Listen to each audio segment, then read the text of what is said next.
Hey, what's up, y'all? I just wanted to talk about something that's it's kind of heavy, but it's been weighing on my shoulders a long time, and I feel like maybe it's good to get it out. Some of my close friends know, but a lot of people don't. But maybe it's kind of help you understand me too. Um, you go back to shit really got fucked in my life when back in 2012, my boy Rick, my best friend all my life, my brother, man, he died. And I could have saved his life. I didn't know that someone gave him some pills, and it was too late. And and I found his body, and he was dead, and couldn't wake him up. And that shit fucking burned a hole in my soul, man. That fucking killed me.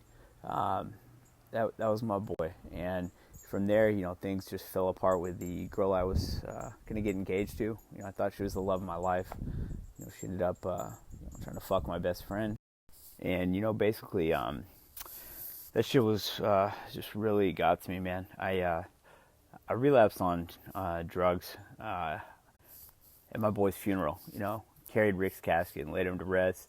I took some painkillers because I just wanted to numb myself. I didn't want his mom to see me cry. I didn't want his sister to see me cry because I wanted to stay stiff, keep my composure in front of them. But I ended up relapsing, and fucking drugs tend to ruin your life, and they did quickly. And I just, the only people I have in my life is my only family is my parents. Everyone else is I don't have any relationship with my family outside of that.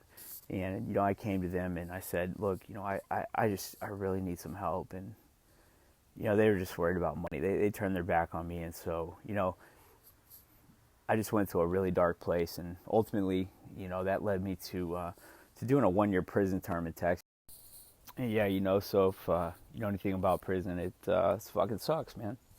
I dropped a lot of money on a lawyer. It didn't do much good. I had to sell my Camaro SS. Loved that car. Used up all my savings. Just basically fucked everything good up in my life. I had a 6-figure finance job in Houston. Was the regional manager of a large finance company at 27 years old, and that all went to hell. And I went to prison, and it was fucking not too cool. And that shit fucked with my head, man. So I got out December 2015. I was still on probation until May. My dad had pneumonia for 6 months, and I thought he's 74 years old. Thought he was going to die, and I hadn't seen my family in 2 years. So when I got off papers, I came here to Alabama to see my family and try to find my life, man.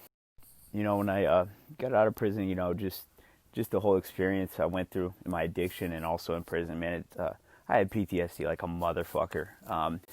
If someone used to wake me up, I would wake up screaming. I was just couldn't feel safe anywhere. I mean, it was kind of fucked, and whatever though. And it was a fucking struggle, man. It's been a struggle. The 2 years I've been out of prison, I've had to fight every day, and a lot of times I was my own worst enemy. But it is what it is. And eventually, I did get a decent job with AT&T and DirecTV, and I'm doing really good at it. But I just couldn't get my mind out of this dark place. And my family, my parents, they just unfortunately were very toxic to me.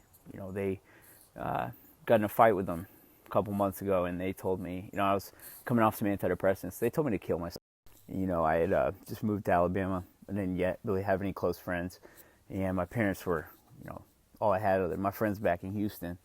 And my parents told me to kill myself. I was in a really bad place mentally. I was really depressed, so I said, okay, why not?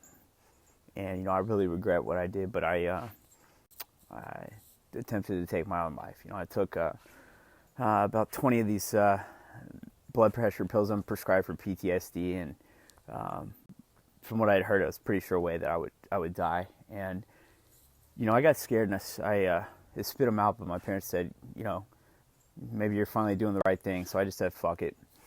Why not? Why not just kill myself? And so I took all of the rest of the pills. And, my mom, she handed me a bottle of wine and said, well, it's going to be your last night, so you might as well enjoy it. So I went out and drove my car drinking, got high, and And look, luckily, I did wake up, my parents they really didn't give a fuck. So I didn't either. I didn't try to call 911. I just, I got really tired. I got really weak, and eventually I couldn't keep my eyes open anymore. And, I didn't think I was going to wake up, but, I did. And I know I'm here for a reason. I know that I'm here for a reason. Because, I probably should be dead, but I'm not. And, I've made some good friends here now. Like Candace, I love you. I trust you. Zach, you're a good dude. Brittany, I love you. Some of you, the people up here, man, y'all are good people, man. And my people back in Houston, I love y'all, man. But yeah, that's that battle I've been fighting, and I think I'm finally coming out on top, but it's been a motherfucker, and maybe you understand me a little better.